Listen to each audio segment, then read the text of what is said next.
Muchas gracias. Entonces, en esta ocasión les voy a hablar sobre psicología educativa y aprendizaje durante la pandemia.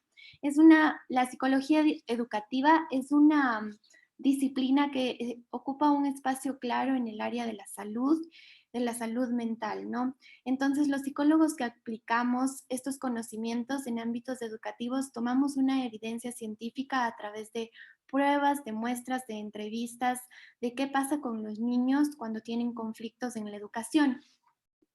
Em, bueno, muchos de los niños que vienen a terapia por problemas de educación es por problemas de comportamiento, de concentración, de atención, de bullying, de TDAH, de violencia familiar también, que no pueden concentrarse, etcétera. Un sinfín de problemas en los que no se logra poner de acuerdo la familia, el entorno de la educación y el niño como tal, ¿ya? Entonces vamos a ver por qué ocurren ciertos factores, por qué afecta a los niños algunas veces la educación y el aprendizaje, y más durante la pandemia, que ha sido un proceso bien duro y bien largo. Entonces, la psicología educativa incluye a la escuela, por esto suele ser también los campos de participación que afecta al aprendizaje, las escuelas que no logran penetrar cuál es el conflicto que tiene el niño y educan masivamente con un mismo sistema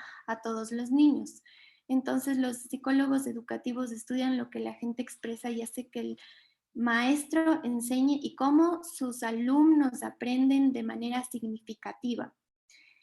La psicología educativa se orienta hacia el estudio psicológico de los problemas particulares a partir de los cuales se obtienen principios, modelos, teorías, procedimientos de enseñanza y de investigación.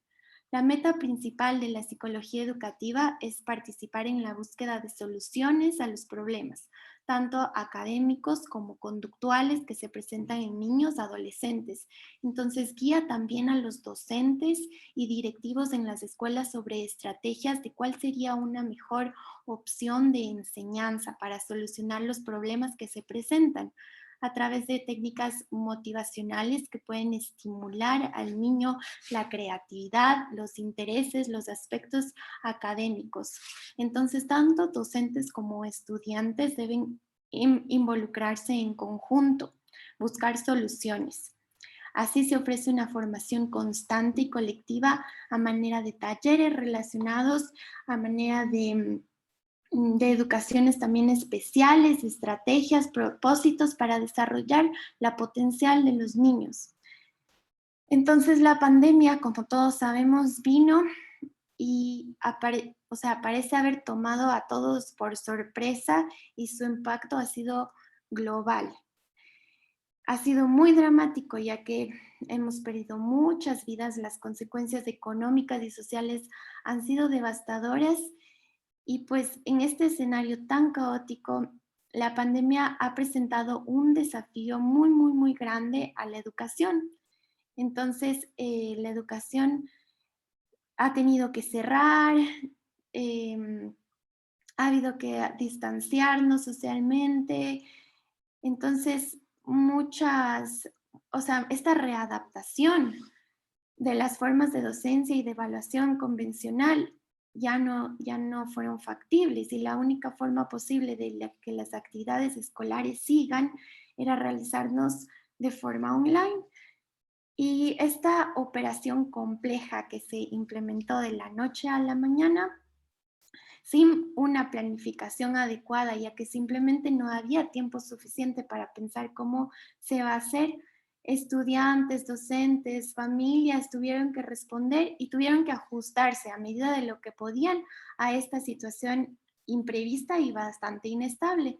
Entonces pronto comenzaron a surgir una serie de obstáculos, de cosas, porque en primer lugar, mucha gente no tenía acceso a la tecnología, países con más recursos, bueno,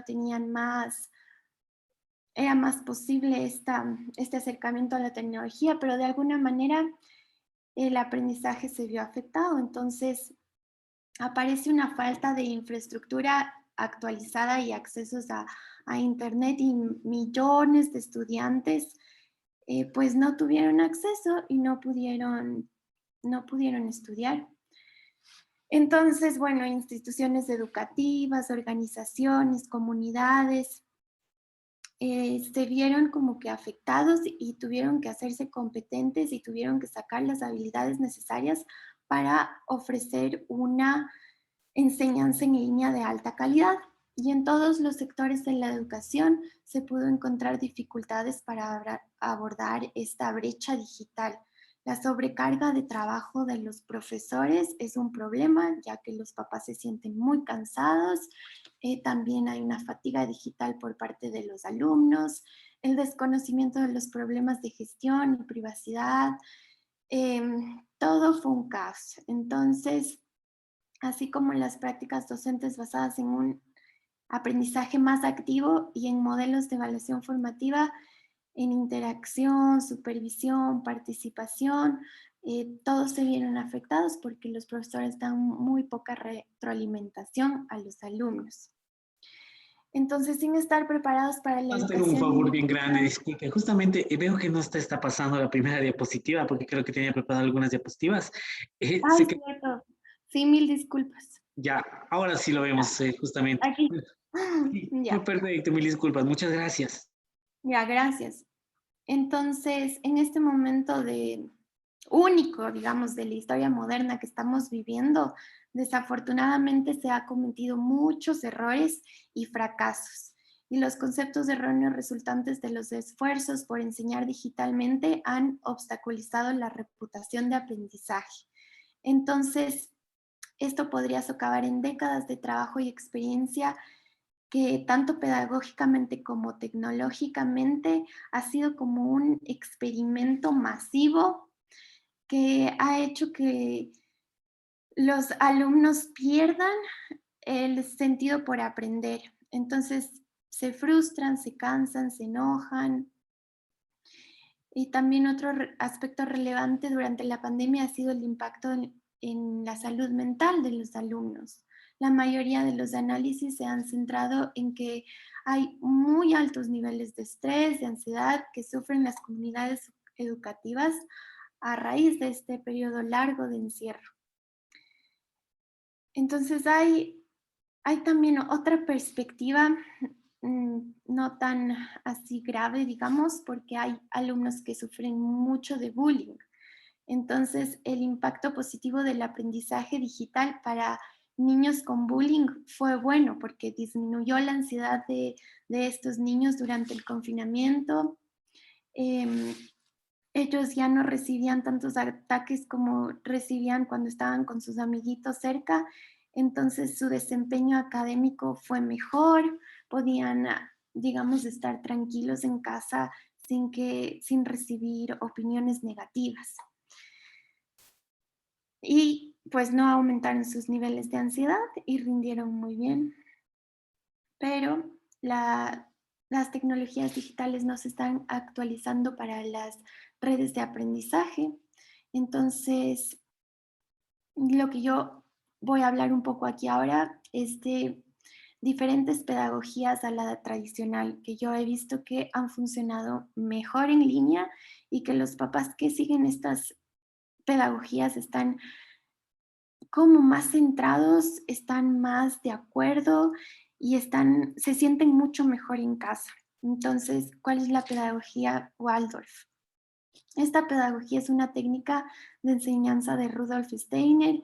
Está basada en la libre instrucción por parte de los alumnos, es decir, que ellos son muy autónomos a la hora de ir realizando y adquiriendo los conocimientos a lo largo de su proceso educativo.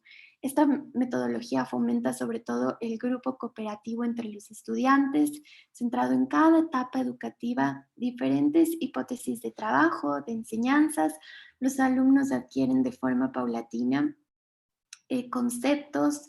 En este caso, el docente es el encargado de ir observando a los niños en todo momento para introducirles los conocimientos, diferente a la escuela tradicional que solo impone y dicta lo que hay que hacer. Aquí los niños como tienen son más libres en el aprendizaje. También esta pedagogía fomenta mucho arte, música, trabajos artesanales, manipulativos. Entonces, esta metodología divide a no niños de una misma edad en un grupo de clases, sino que de 0 a 6 años los niños aprenden esto, es porque los niños más pequeños reciben información muy valiosa de los más grandes, y los más grandes también ayudan a los más pequeños, son más serviciales, ayudan más en casa. Entonces, y así nos dividen de 6 años, van haciendo como que las clases. Es una exploración autónoma, esta búsqueda no conlleva la realización de pruebas, no toman pruebas ni examinan al niño, lo que causa mucho estrés a veces en casa porque tienen que rendir pruebas, sacarse una buena nota. Si no se sacan una buena nota, pues eh, sufren y les va mal. Entonces, este tipo de pedagogía no califica, no tienen notas los niños. Entonces, ¿qué ventajas sacan de esta pedagogía? Una de las ventajas más importantes es que parte siempre del momento del desarrollo en que se encuentra la persona para potenciar el aprendizaje más idóneo, abarcando todas las dimensiones de conocimiento. Esta metodología se centra en el alumno, en el propio ser, el que quiere aprender. Se pregunta mucho al niño, ¿qué te gusta? Lo que no ocurre en la tradicional, se ve mucho el gusto del niño, entonces es un aprendizaje súper intrínseco. No evalúa, como dije, entonces utiliza otros métodos. El profesor no está impartiendo la materia de forma que vaya a ser examinada solo parte de la misma o preparando a los estudiantes para dicha prueba. Más bien activa la potencialidad de las capacidades que tenga el niño para que dé esta materia y se esfuerce por conocer la materia en sí. Entonces no compiten entre ellos, no se genera esto de quién es mejor que quién. La formación y el conocimiento por parte de los docentes es activa e integral, y la meta es hacer que el alumnado se motive. Hay otra pedagogía que se ha escuchado mucho más, que es la pedagogía Montessori.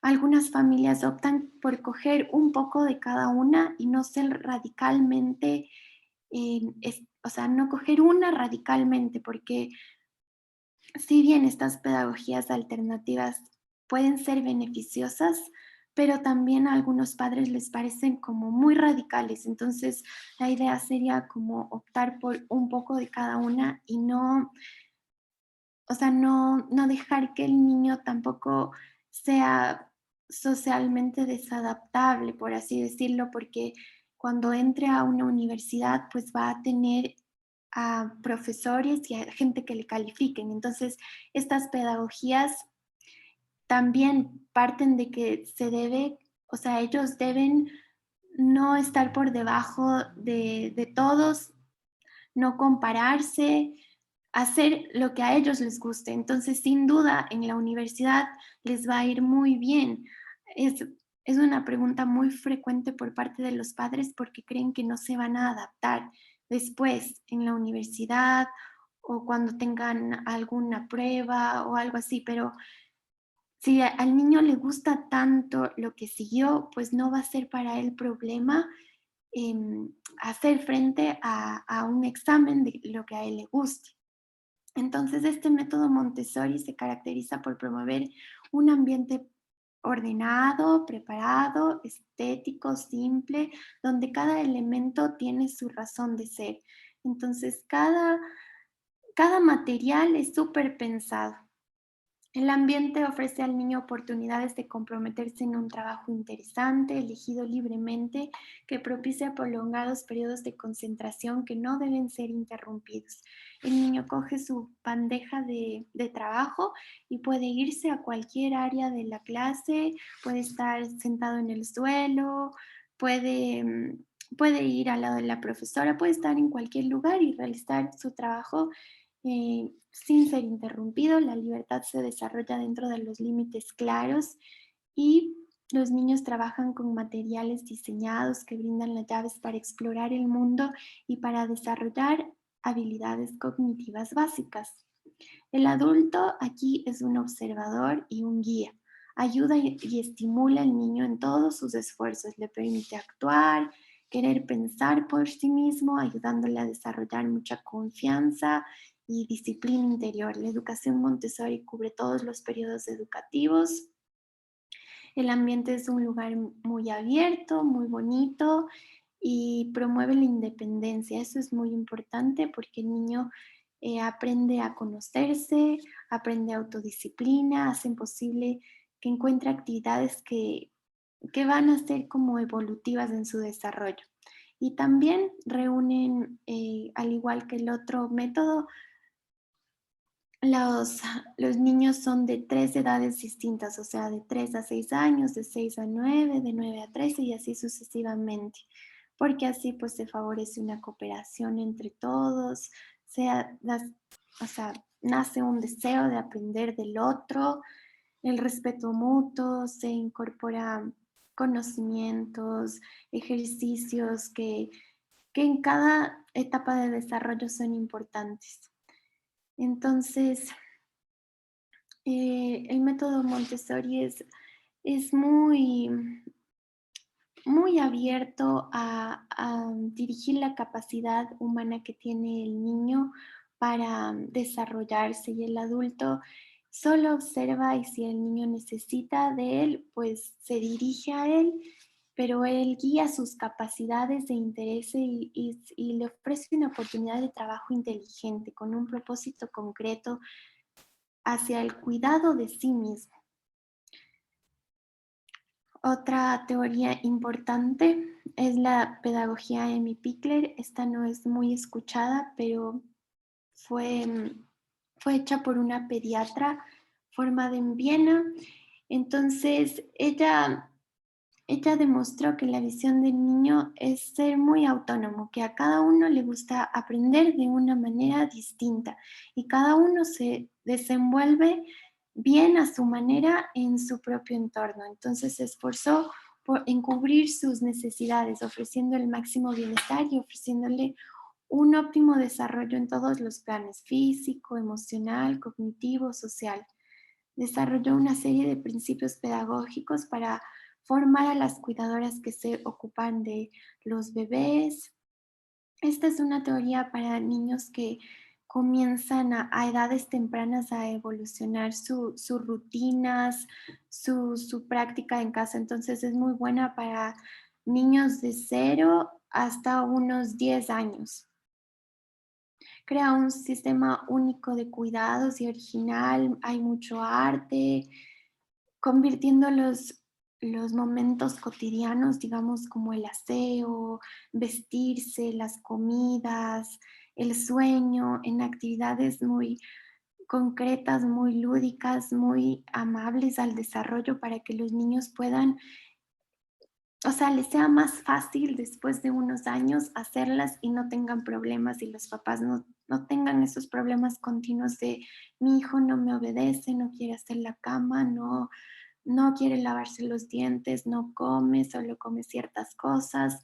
Entonces el niño aquí se integra muy bien con la cotidianidad. Le da una seguridad emocional que necesita para sentirse muy bien con él mismo, para mostrarse activo y para explorar su entorno y así poder apropiarse del mundo externo con una iniciativa buena, favoreciendo su aprendizaje y su autonomía como tal.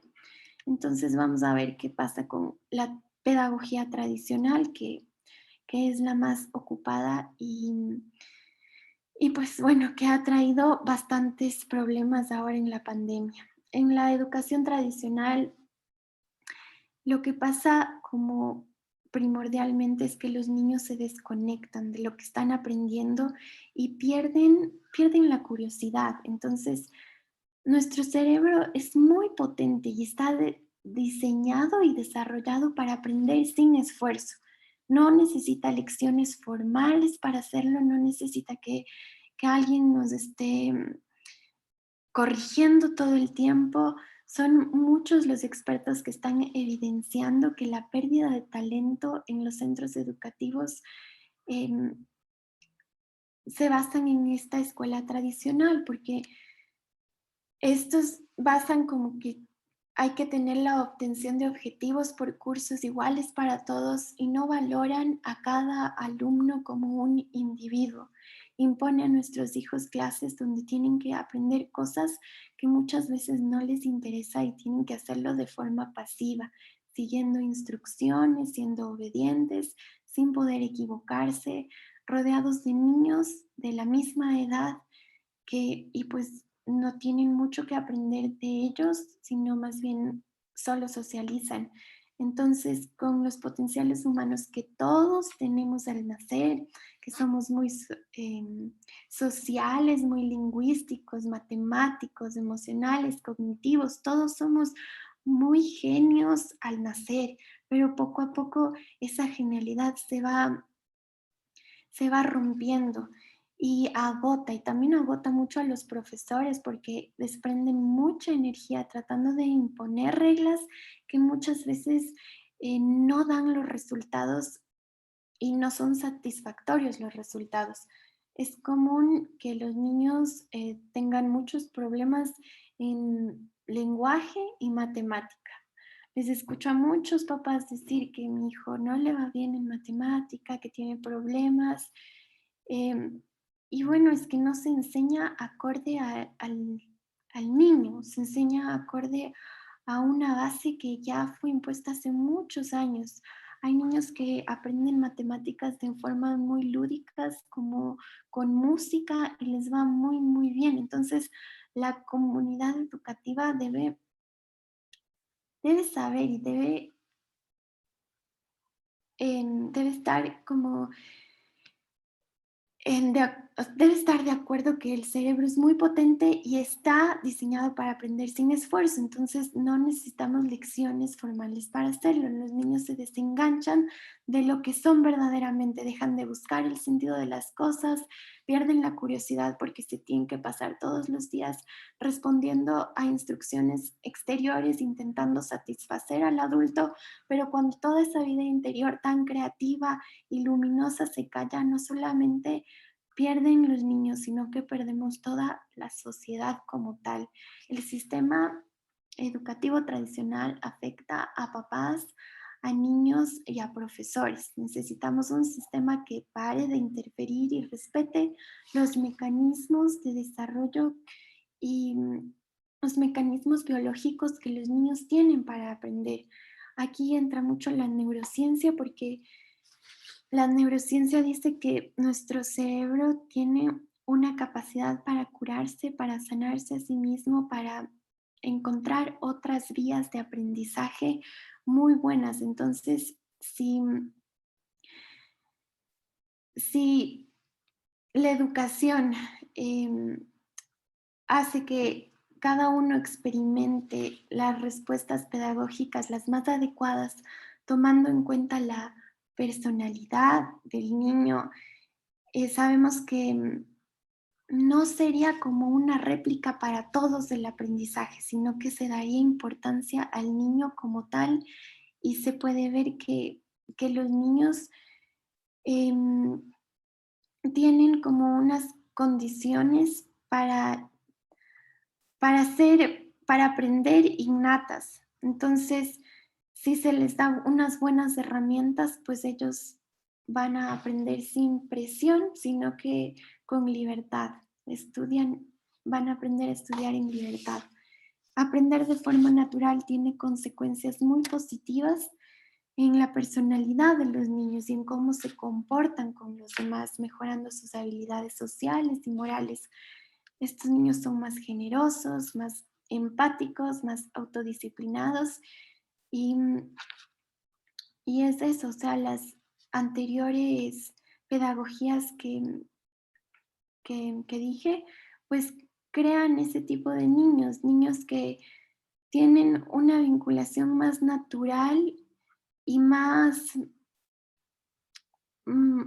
como libre para aprender. Entonces el entorno es la clave en el desarrollo de la inteligencia humana. El cerebro irá estructurando las experiencias sociales, físicas, sensoriales que le ofrece este entorno. Esta neuroplasticidad cerebral representa una oportunidad para que los niños prueben nuevos mecanismos de aprendizaje. Entonces, es importante que los padres elijan el modelo educativo de los niños.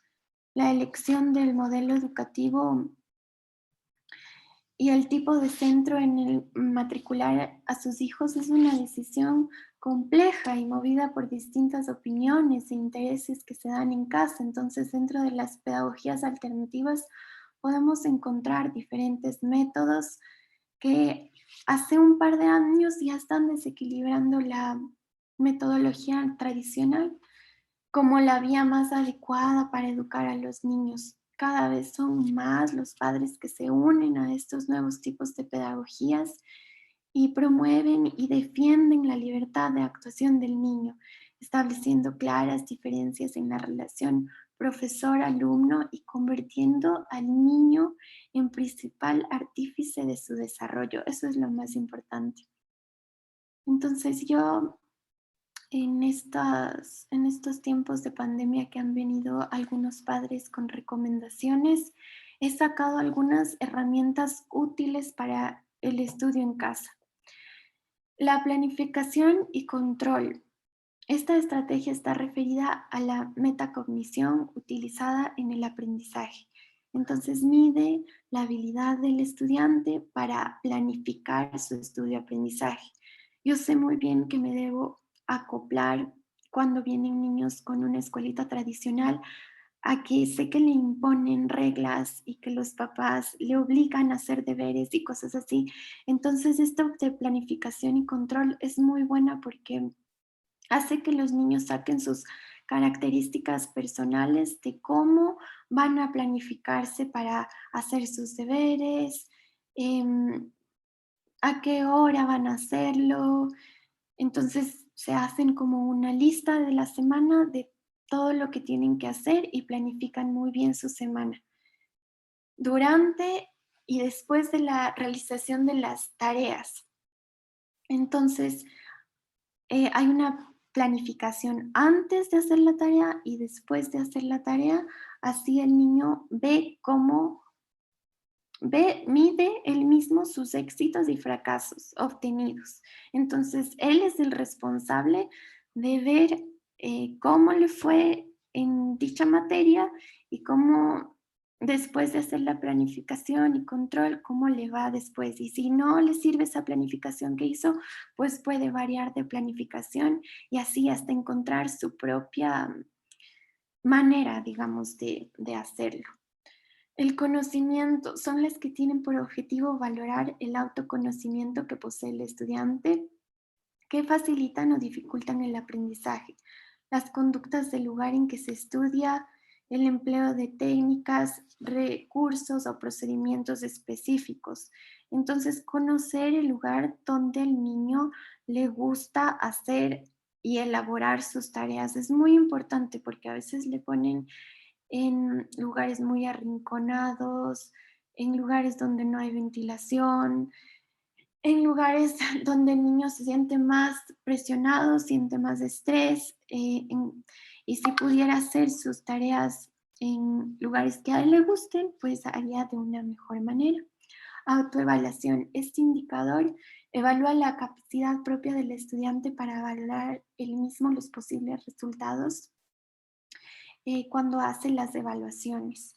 La planificación era para las tareas, la autoevaluación es específica para las evaluaciones, para los tests, las pruebas que suelen tener.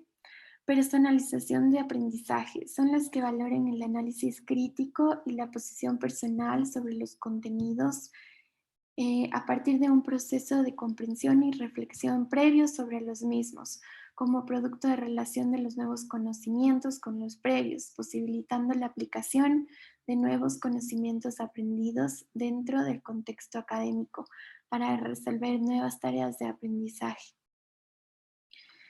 y para solucionar también problemas que tenga el niño. Memorización comprensiva. Muchas de las escuelitas tradicionales hacen que los niños se aprendan de memoria las cosas, haciendo que al rato se olviden de lo que aprendió. Entonces, la memorización comprensiva es que se tenga una estrategia y de manera conjunta y codificada almacene y memorice el conocimiento, pero de una manera significativa para el alumno, para que facilite su recuerdo. Organización de la información son las que evalúan el empleo de estrategias concretas para trabajar los contenidos y aprender de manera que sean comprendidas.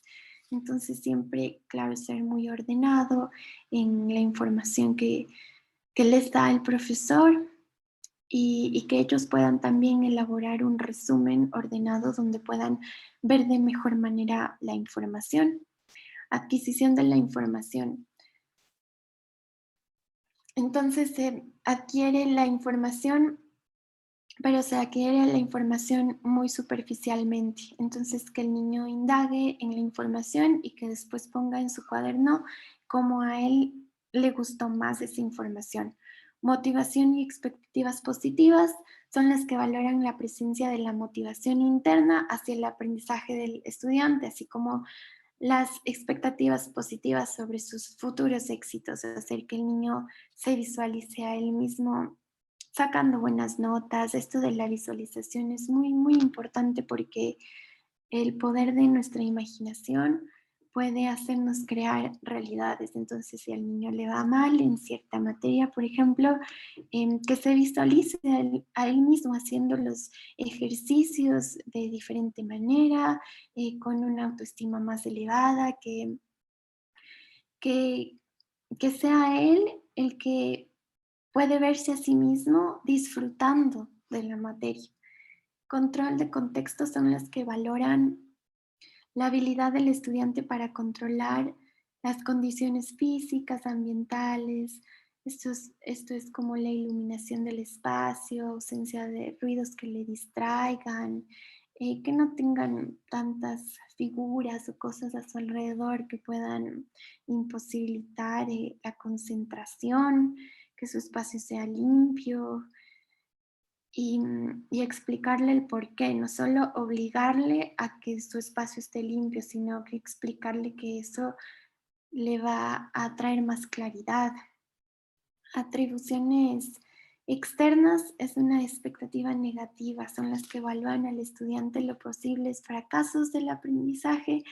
Entonces, no darle tantas expectativas negativas ni atribuciones externas de que sea el mejor de la clase o que es el peor de la clase, sino que él mismo diga que cómo quiere ser en la clase, quiere ser un buen estudiante, quiere ser un estudiante regular, cuál va a ser como que su nota promedio, que él mismo como imponga esas reglas para que los papás así no se frustren constantemente de sus expectativas. Y estado físico son las características generales del estudiante, como el descanso y la alimentación, que son muy importantes.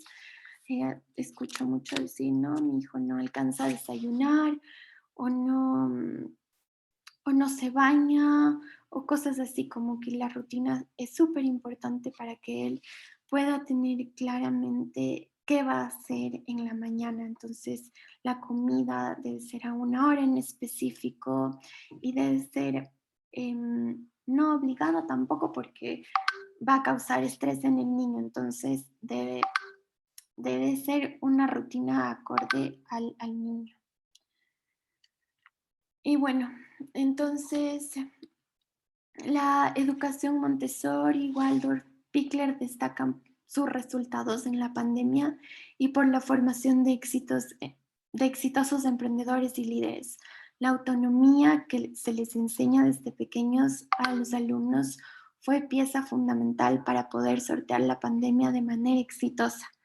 Muchos padres con estas pedagogías alternativas están mucho más tranquilos, mucho más contentos de la educación que los padres con la pedagogía tradicional.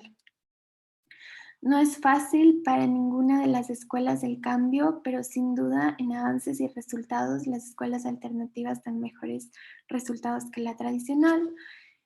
Y para finalizar, pues quiero decirles que regalemos a nuestros hijos una educación libre de competencia, que sea beneficiosa para la sociedad, una educación más empática, más amorosa, una educación que permita conocer a cada niño como un mundo distinto, con aprendizaje distinto. Seamos la guía que ellos necesitan y no impongamos, obliguemos, estresemos ni hagamos del estudio algo tedioso. Dejemos que los niños exploren, crean y sean felices estudiando. Gracias.